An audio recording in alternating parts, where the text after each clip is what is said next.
गुरु ब्रह्मा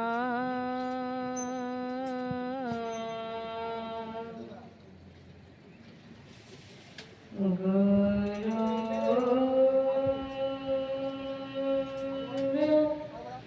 विष्णु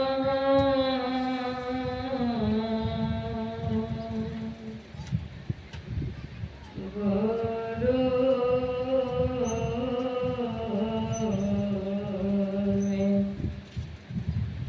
देवः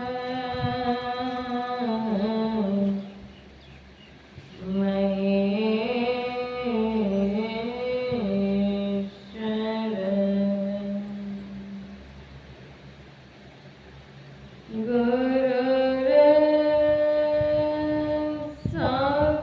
गुरुर्साक्षात् परब्रह्म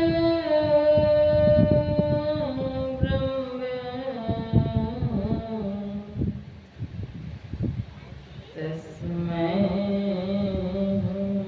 श्री गुरवे नमः। सद्गुरु नमो सत्यं ज्ञानं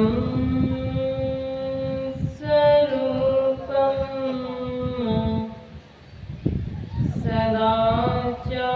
सदाचारि पूरणं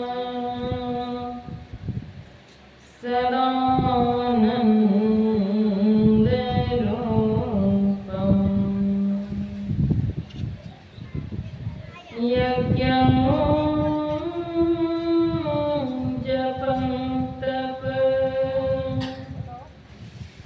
फलं हूनकामि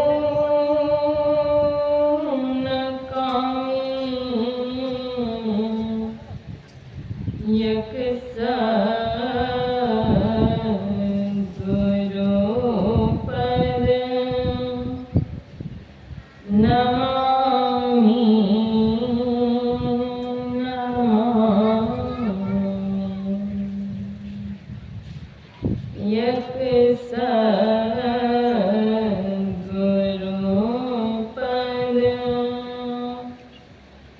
नमामि नमामि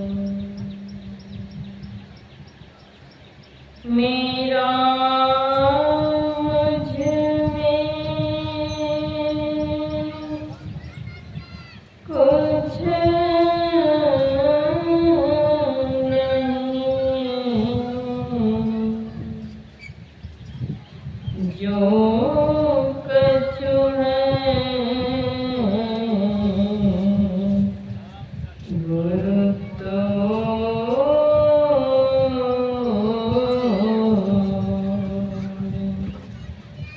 तेरा तुझको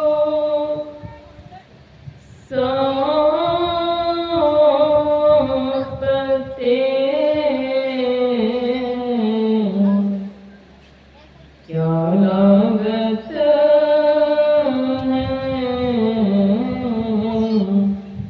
मोह तेरा तुझको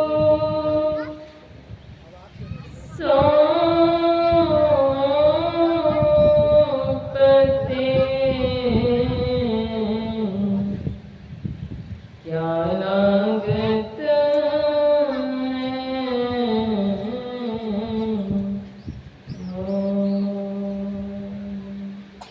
बोल श्री सद्गुरु महाराज की जय।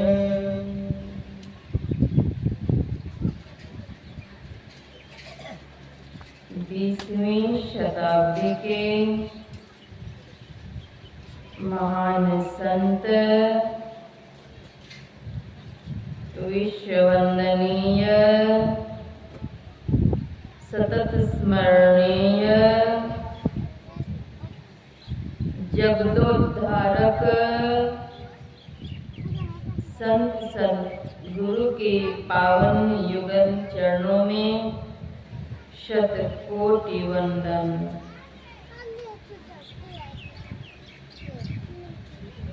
परमाराध्य के मस्तक स्वरूप गुरुदेव के पावन युगल चरणों में शतकोटि वंदन। उपस्थित साध्वी बहन,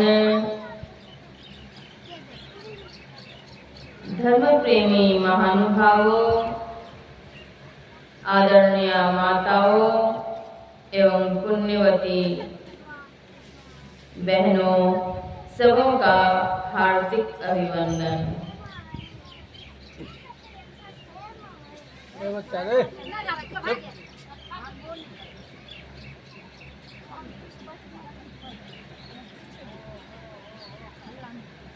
चंदन वृक्ष को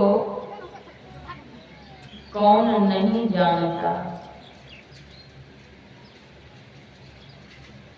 चंदन की लकड़ियों से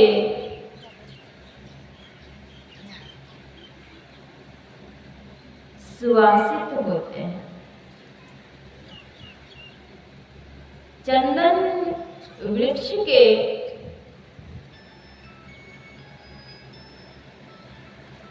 प्रभाव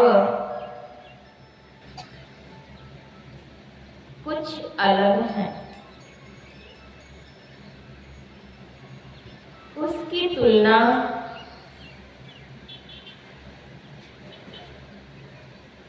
नीम से नहीं की जा सकती।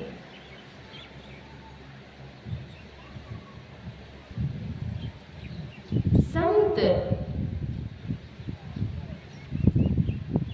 सद्गुरु की वाणी में ऐसी ऊर्जा होती है, शक्ति होती है कि जीवन के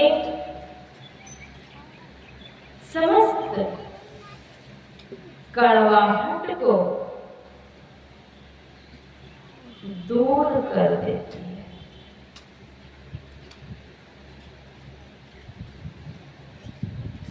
कड़वाहट क्या?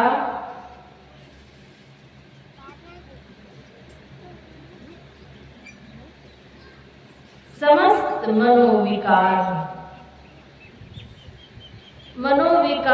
के शिकार में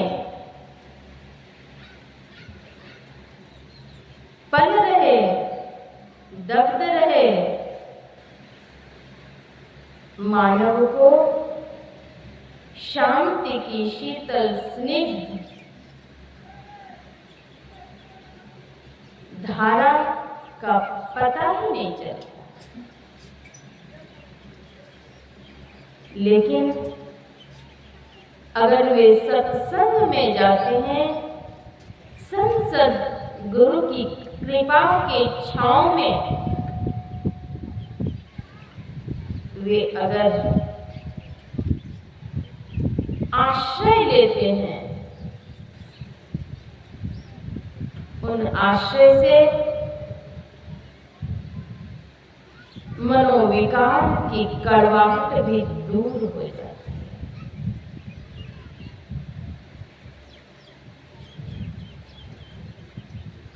तीन प्रकार के ताप हैं: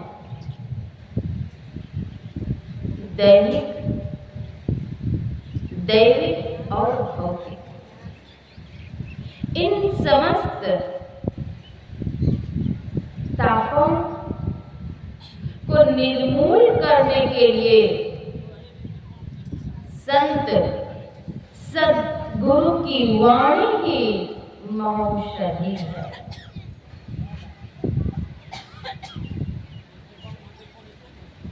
सत्संग से सद्ज्ञान होता है।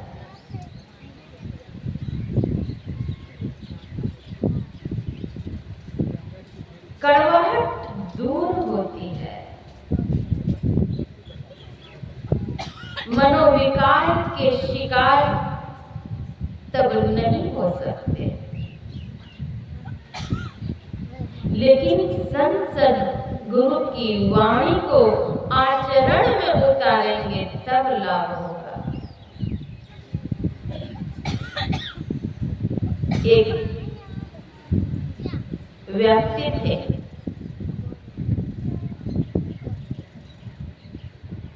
उन्होंने पारस को अपने बक्से में रखा था और उनकी शिकायत होती थी हमेशा कि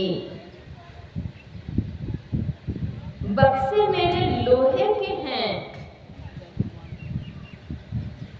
लेकिन अभी तक पारस के स्पर्श से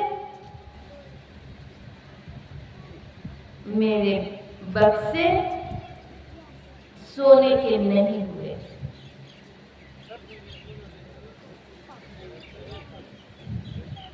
लोगों ने कहा, जिनसे उन्होंने शिकायत की, उन्होंने कहा कि आपने कैसे रखा है? कहा मैंने बहुत सुरक्षित रखा है, बहुत अच्छे से रखा है। कहा फिर भी नहीं हुआ? कहा नहीं। सुनते सुनते यह बात फैल गई। कहा पारस में अपने गुण होते हैं, उस गुण से लोहा गुणान्वित होता है। कहा अच्छा आज जरा मुझे दिखलाइए कि आप किस तरह से रखे हैं। कहा बहुत सुरक्षित रखा। कहा एक बार दिखलाइए तो सही। जा करके देखते हैं। पारस को कपड़े में बांध दिया गया है अच्छी तरह से और फिर बक्से में रखा गया है।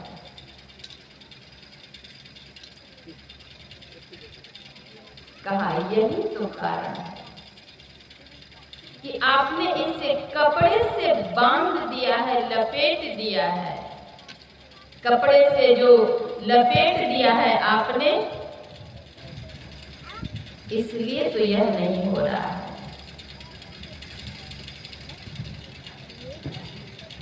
लोहे सोने में परिवर्तित इसीलिए नहीं हो रहे हैं। उसी प्रकार से मानव अगर पंच महापापों से, पंच विषयों से अपने को लपेट करके रखेंगे तो जीवन सोना सुहावना कैसे बन पाएगा।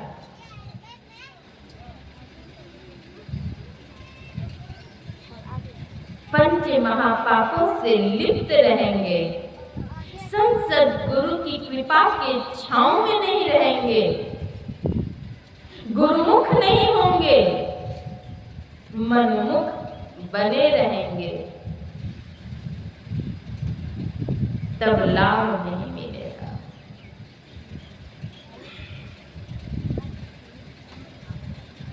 गुरुगम भेद बताइया, सब संतन सिरमौर। गुरु की वाणी को जिन्होंने अपने अंतःकरण में स्थान दिया, वे ही बड़भागी हुए।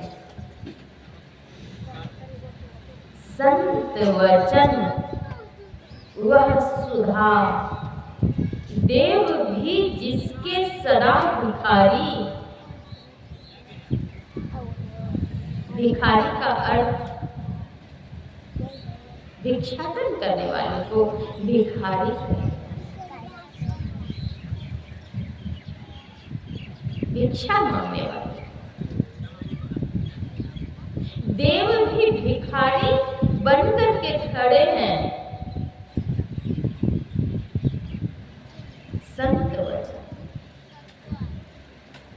संत वचन पलटे नहीं, पलट जाए ब्रह्मांड। संत की वाणी में ओज है, शक्ति है, दिव्यता है। संतों की वाणी महौषधि है।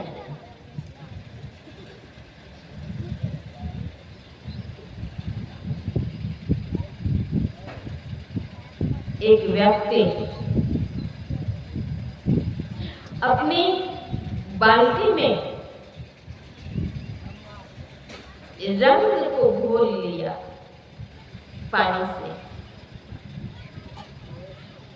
कपड़े में उन्हें कलर करने थे, रंग करना था।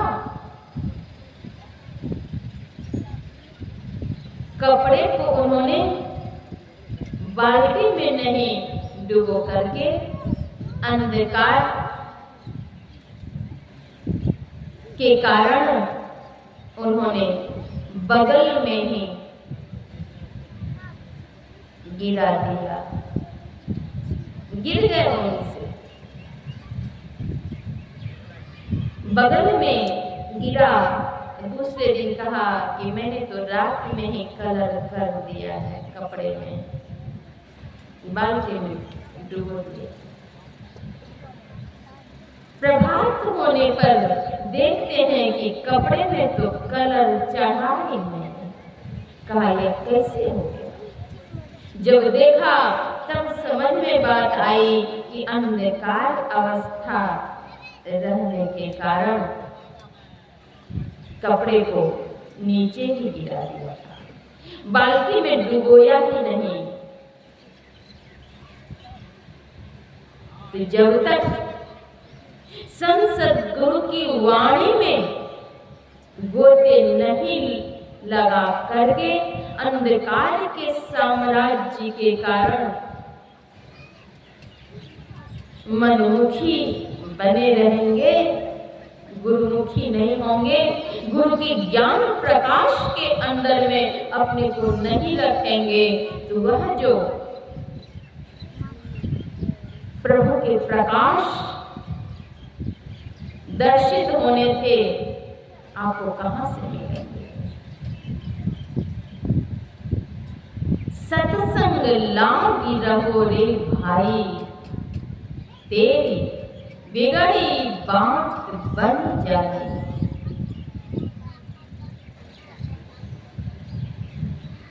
मानव शरीर में ही रह करके भगवत भजन कर सकते हैं।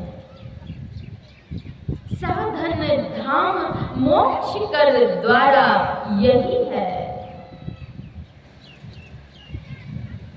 इसे पाकर अगर परलोक को नहीं संवारा तब तो व्यर्थ में रोते रह जाएंगे।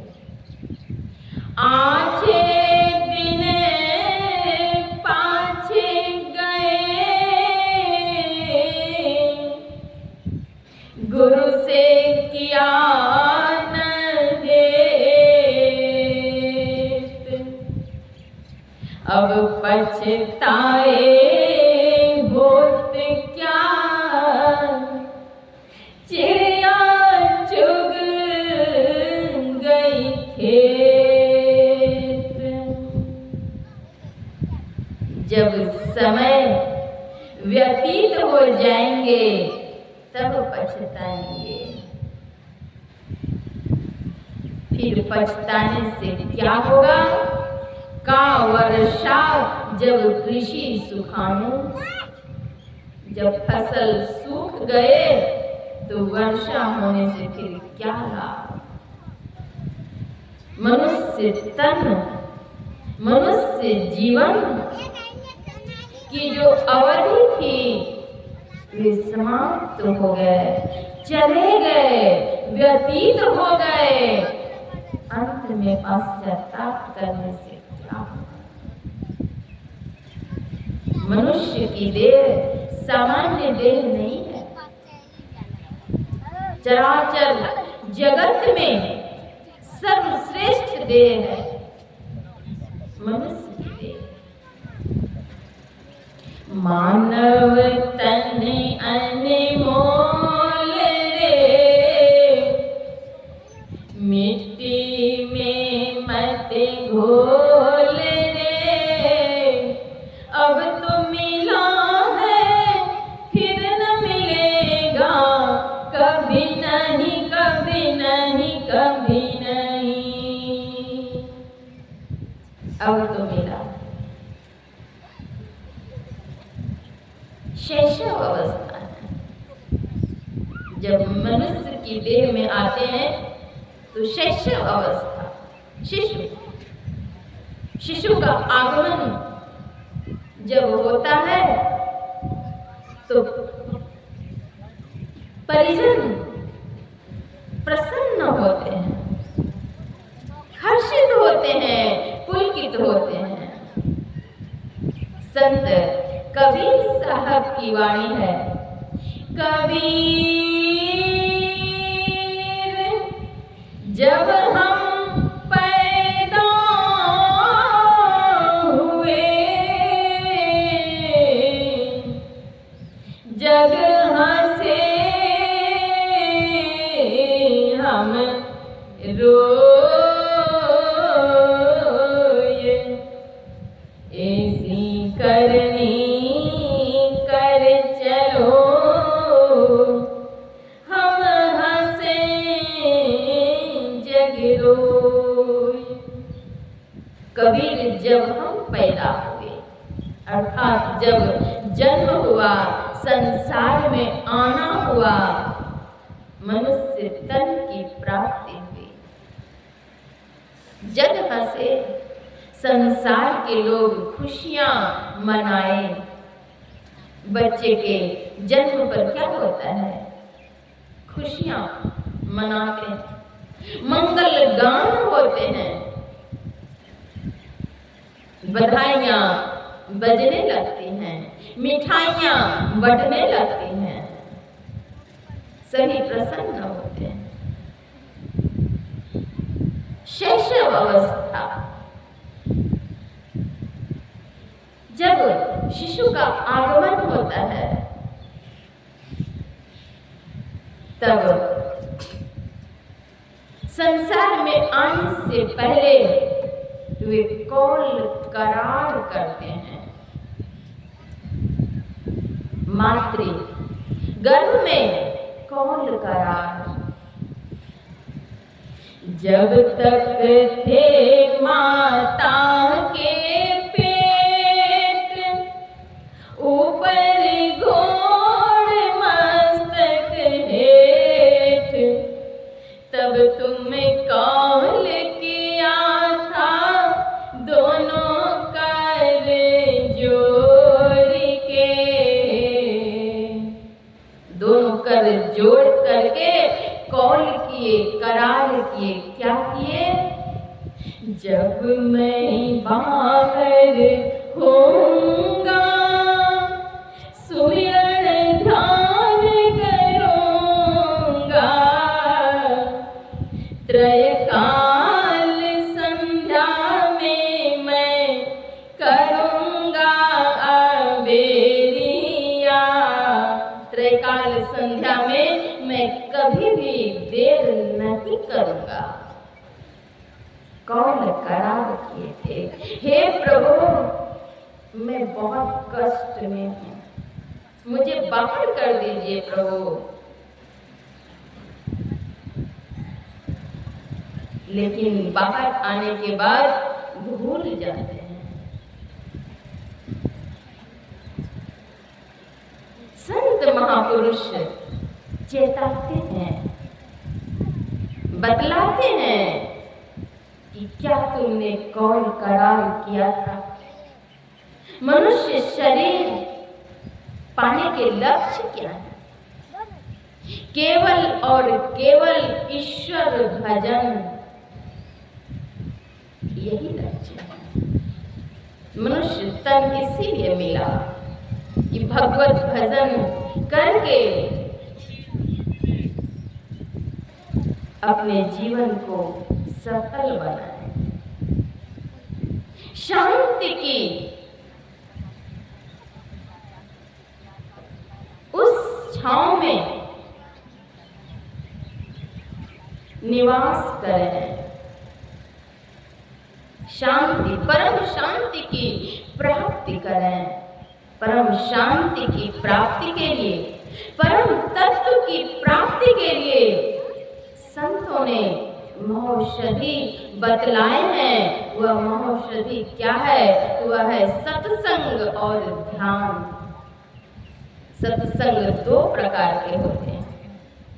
सद्गुरु महर्षि में ही परमहंस जी महाराज कहते हैं, धर्म कथा बाहर सत्संगा, अंतर सत्संग ध्यान अभंगा।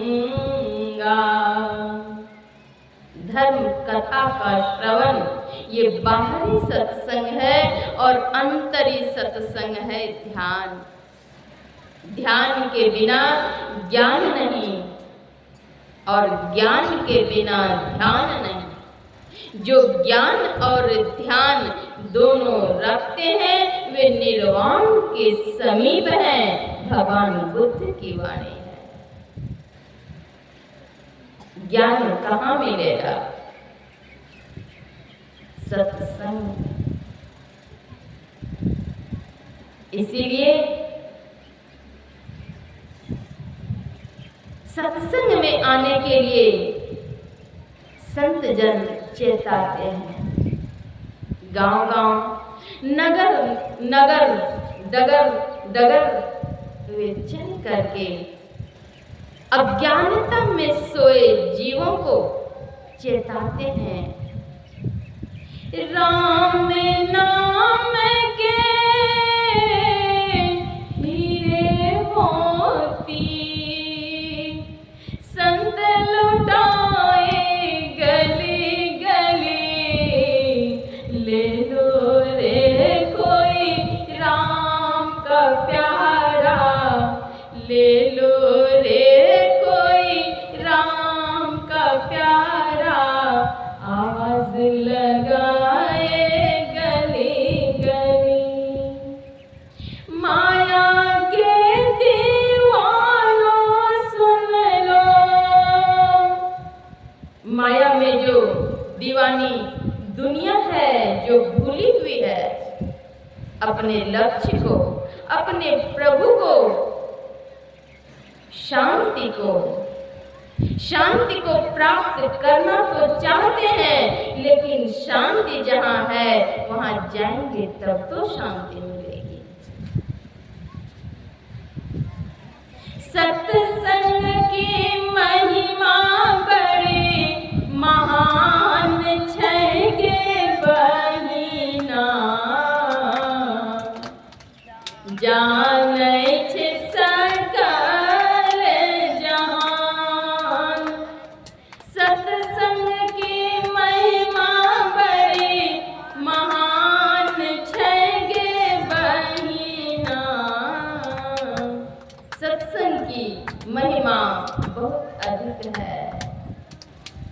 इसलिए चलो चलो मन मोरा, सतगुरु धाम रे,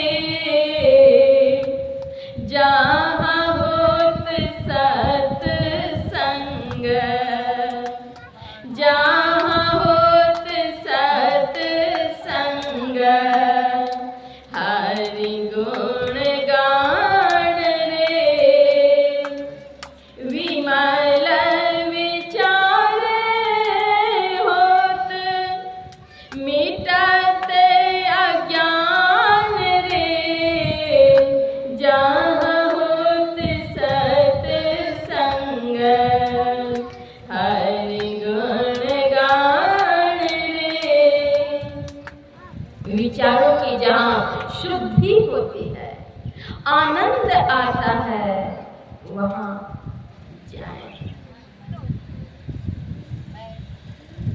संत गुरु की महती कृपा जब होती है तब सत्संग का सुअवसर प्राप्त होता है। मुदय मंगलमय संत समाजो, जो जग जंगम तीरथ राजू। संतों का समाज आनंद और कल्याणमय है। शांति, मुक्ति, सद्विचार, संस्कृति और संस्कार के संरक्षण, ये सब कुछ कहाँ मिलते हैं? तो सत्संग में मिलते हैं। बच्चे के जन्म के 25 वर्ष पूर्व बच्चे के माता पिता को आध्यात्मिक संस्कार से पूरित होना चाहिए। 25 वर्ष पूर्व से ज्ञान होना चाहिए, सत्संग करना चाहिए।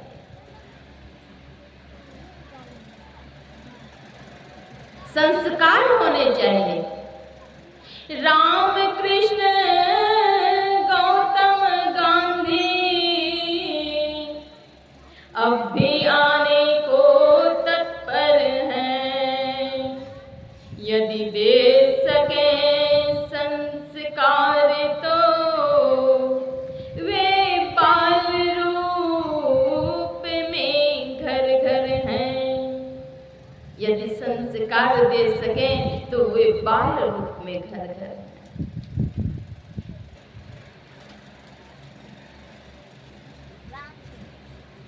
सत्संग में जब तक नहीं जाएंगे तब तक ज्ञान नहीं होगा।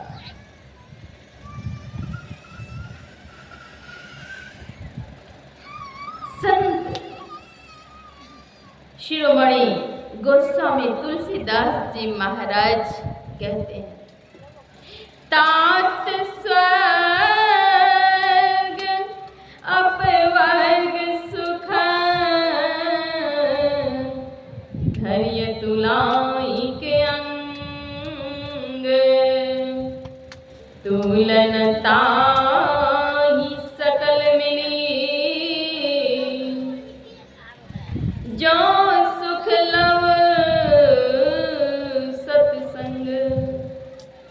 स्वर्ग और मोक्ष के सुख को तराजू के एक पलड़े पर और पल भर के सत्संग के सुख को दूसरे पलड़े पर रखा जाए तो भी वे दोनों मिलकर पल भर के सत्संग के सुख के बराबर लव अंश मात्र भी नहीं हो सकते।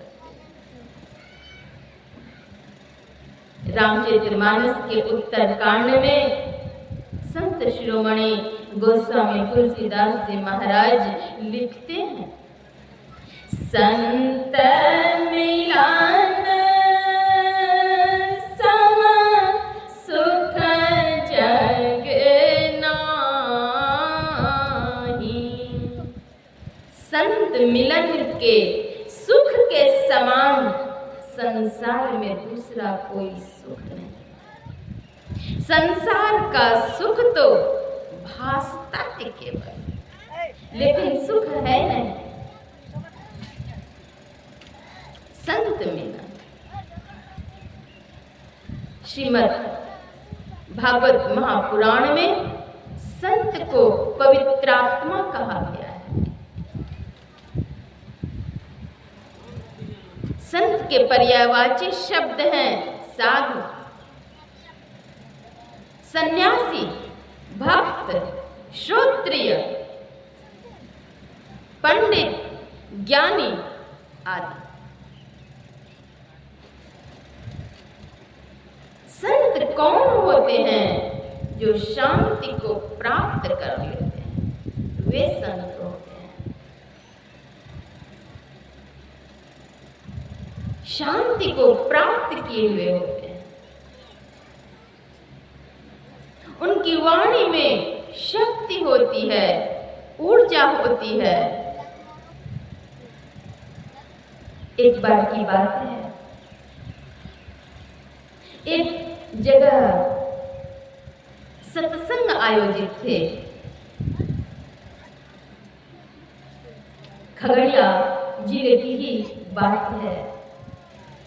उस सत्संग में महर्षि मेही परमहंस जी महाराज स्वयं साक्षात विराजित थे।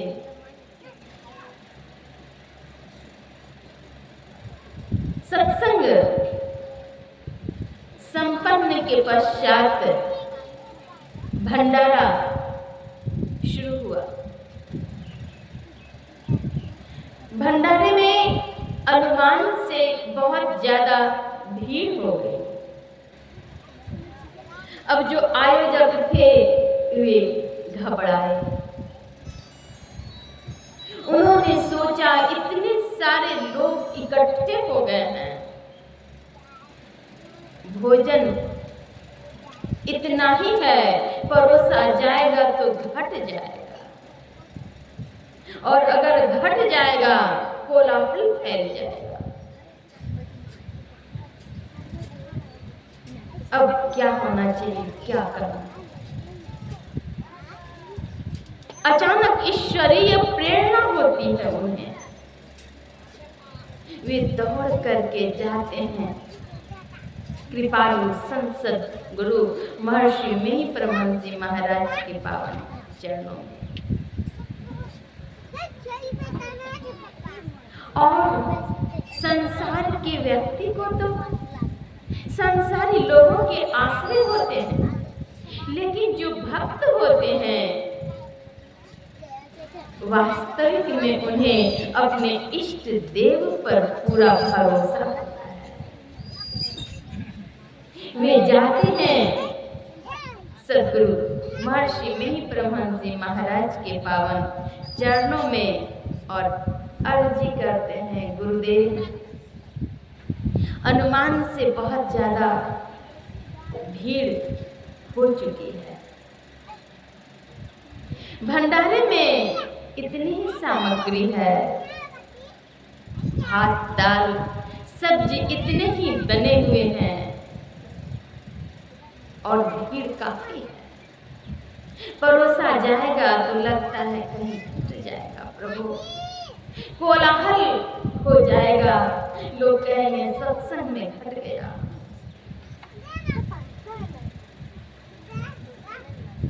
वे अपनी मनोव्यथा सद्गुरु के पावन चरणों में अर्पित करते हैं।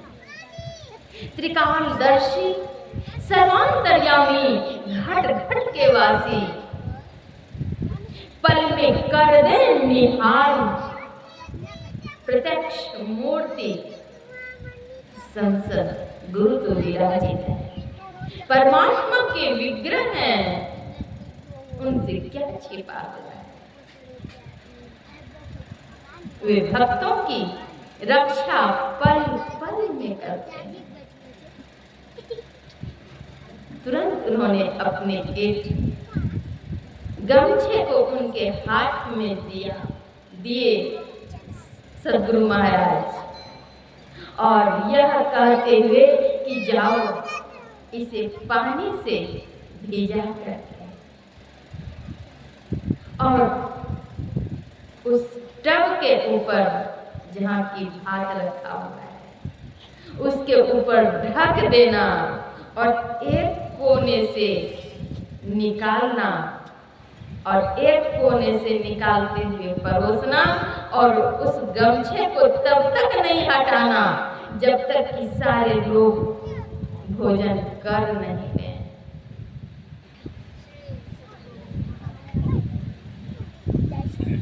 तब तक नहीं हटाना, ढक करके रखना, और बीच में हटा हटा करके गमछे को देखना भी नहीं।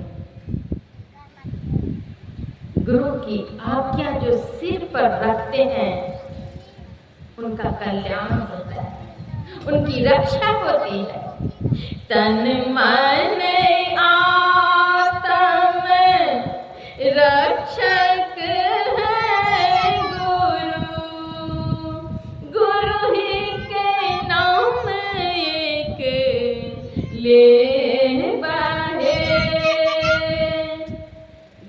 तो तन मन और आत्मा के रक्षक होते हैं,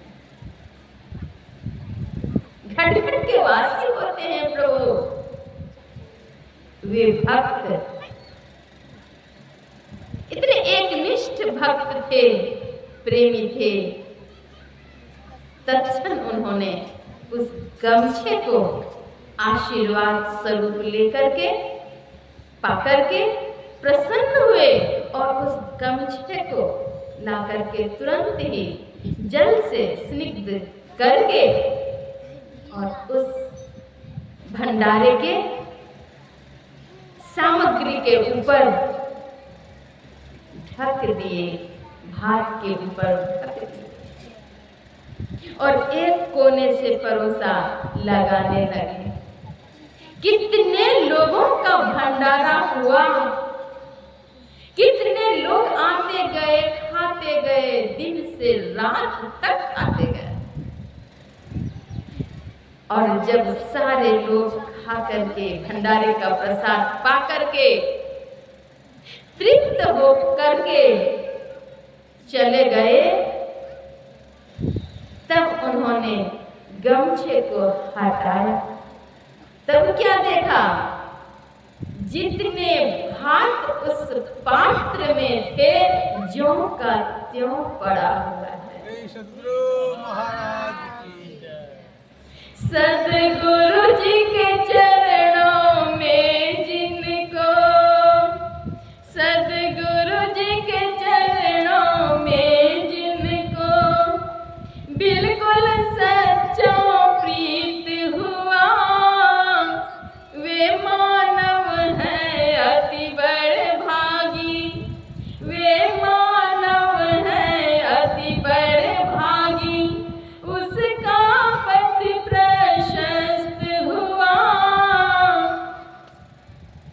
उन्हीं के भाग्य के कमल खिल उठते हैं। किनके? जो कि संसद गुरु की पावन अमृतमयी वाणी के अंदर में अपने को रखते हैं। भाग्य के कमल उनके खिल जाते हैं। सोच भी नहीं सकते भंडारे कितने लोगों ने ग्रहण किए। संसद गुरु के आशीर्वाद का भंडारा, प्रसाद पाकर के लोग तृप्त। वास्तविक बात तो यह है कि संसद गुरु के प्रसाद का पान करने से कल्याण होता है। ज्ञान का प्रसाद, भोग का प्रसाद, सब प्रसाद। संसद गुरु के ज्ञान का प्रसाद जो अपने जीवन में उतार लेंगे, वे मानव से देव ही नहीं, परमात्मा पद के अधिकारी हो जाएंगे। संतों का समाज आनंद और कल्याणमय का समाज है।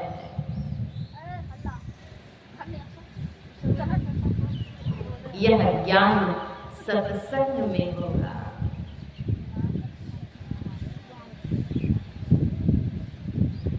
सत सुधरही सत्संगति पाई। सत दुष्ट भी शिष्ट बन जाते हैं सत्संग में। बिना सत्संग के सारा सार का ज्ञान नहीं होगा, विवेक विलोचन का उन्मिलन नहीं होगा। त्रिकाल कल्याण दायिनी है सत्संग। संतों के उपदेश और आदेश के परिवेश में जो कोई अपने को रख सकेंगे, उनका मंगल ही मंगल होगा। गुरुदेव महर्षि संसेव परमहंस जी महाराज की वाणी है, करो तुम साधना मन से, सफलता हाथ है तेरे। करो तुम साधना कैसे, तुम मन से मनन करने की शक्ति मन को।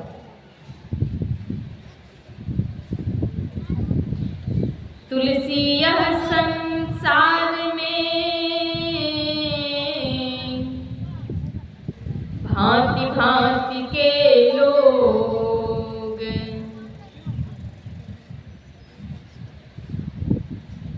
सत्संग के ज्ञान गंगा में अवगाहन, ऋषि मुनि संत महापुरुष सबों ने सत्संग लागी रहो रे भाई, तेरी बिगड़ी बात बनी जाए। जिस दिन संत महापुरुष जिस घर में आते हैं वह भूमि तीर्थ स्थल बन जाता है।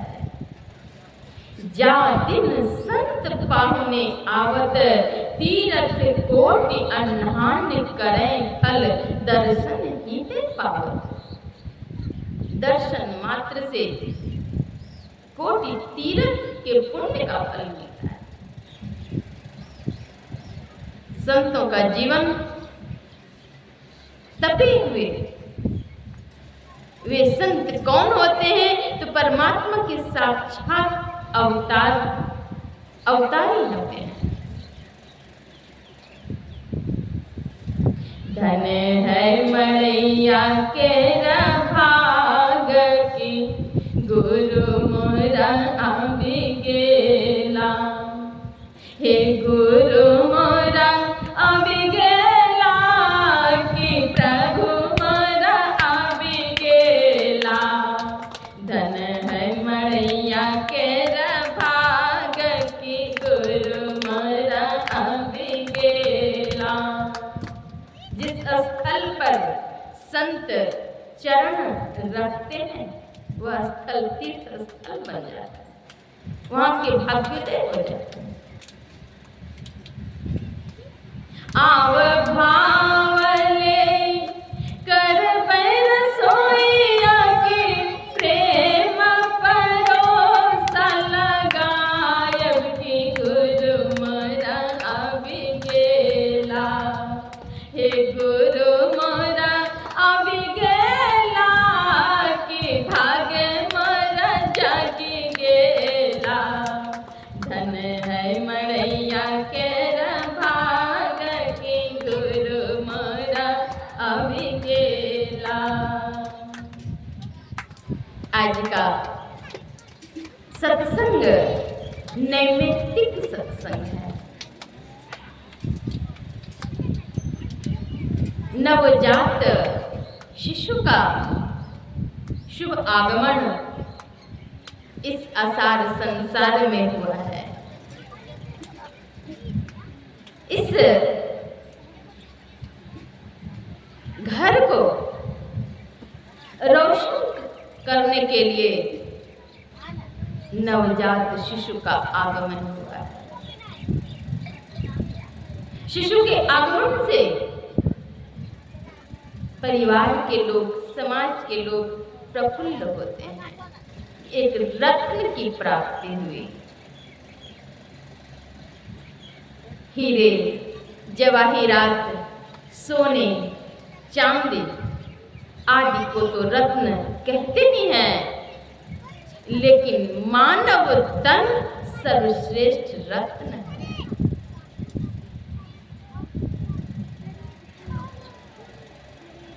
व्यक्ति अपने कर्म से जीवन को सुसज्जित करते हैं। जब मातृगर्भ में शिशु रहता है उस वक्त जो संस्कार किए जाते हैं उसे गर्भाधान संस्कार कहते हैं। षोडश संस्कार हैं वैदिक सनातन धर्म में।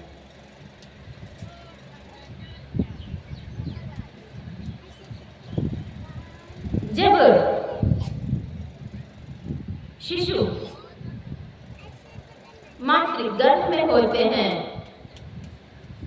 उस वक्त का वर्णन करते हुए संत कहते हैं, जब हम माता के गर्भ में, जब माता के गर्भ में थे तब अर्जी कर रहे थे, रोई रोई आरजी साहिब से कैलिए, करू साहिब हमारो पार हो। रो रो करके अर्जी किए, मनुष्य का तन मिला, केवल भजन करने के लिए मिला, अगर भूलते हैं तो वह सही नहीं। तन की शुद्धि के लिए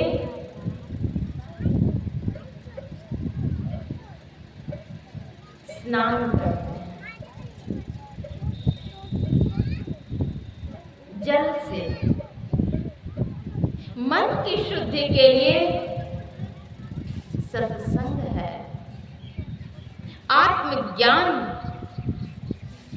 आत्म विकास, प्रभु के प्रकाश को पाने के लिए ध्यान है।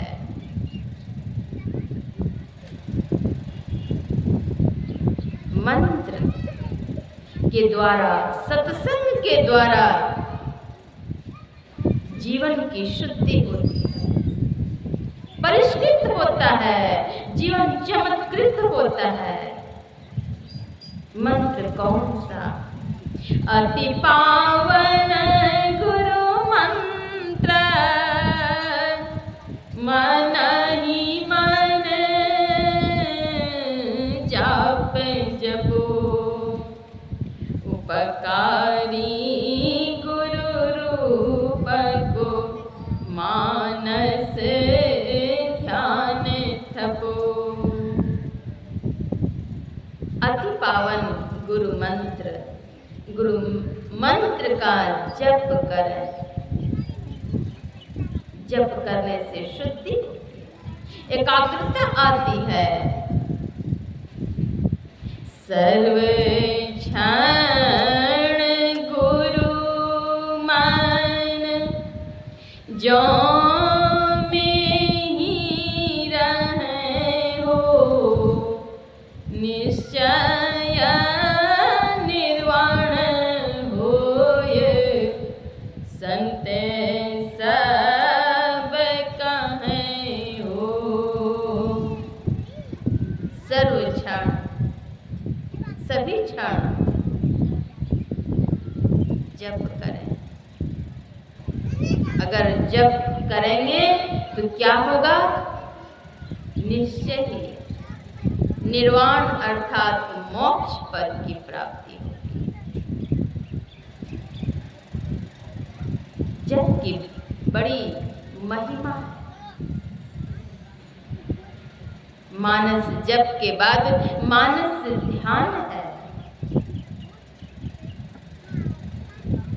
गुरु मंत्र जप गुरु ध्यान कर, गुरु सेव कर अति प्रीति कर, गुरु की आज्ञा मान प्यारे, कर सदा गुरु की कही।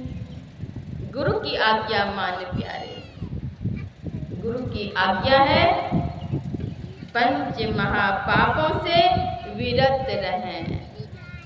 झूठ, चोरी, नशा, हिंसा और व्यभिचार, पंच महापापों से बच कर रहें। संस्कृति का आरंभ माता की गोद से ही होना चाहिए। माता पिता